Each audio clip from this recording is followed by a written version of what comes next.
Andy, thanks very much for joining us from Paris. A lot of discussion around the capital flows at the moment.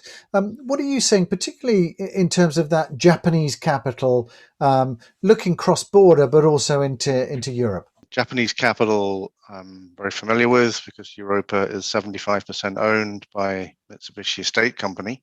And I think the first thing to say is that over many years, Japanese capital, when it wants to export, goes to America first. Why is this? First of all, a deep and emotional link to a former ally since the war. Second, transparency, data, a market where it's possible to analyze, and Japanese investors love that. And then America has just put in some stellar economic growth and with it some property performance. As to Europe, there are real constraints at the moment for Japanese investors coming here, and not least because there's a certain risk-averse attitude to the health crisis here. But I'm happy to tell you that Europa Capital, we've managed to do a first close of my core fund last October. And in the cornerstone investors for that core fund, we had not only our parents at Mitsubishi, but a Japanese institution.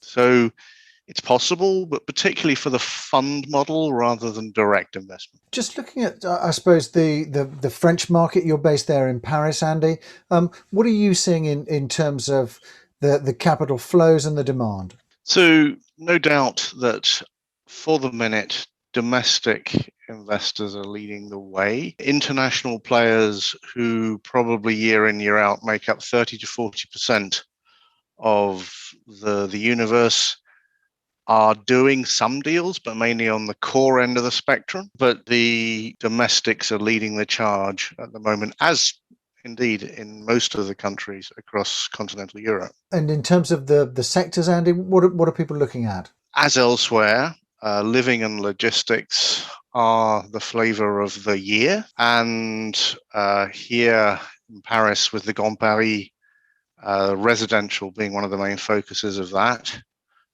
There's a real accent on residential. Logistics, France provides some excellent logistic corridors, and that really is the flavor of the year. But let's not forget that the backbone of the French investment market is Paris office. It's around about 3/4 of the market normally. So we're funneling a lot of capital into only 25 to 30% of a normal market. And that's distorting pricing. Great. Really interesting to catch up. Thanks very much for joining us, Andy. Thank you.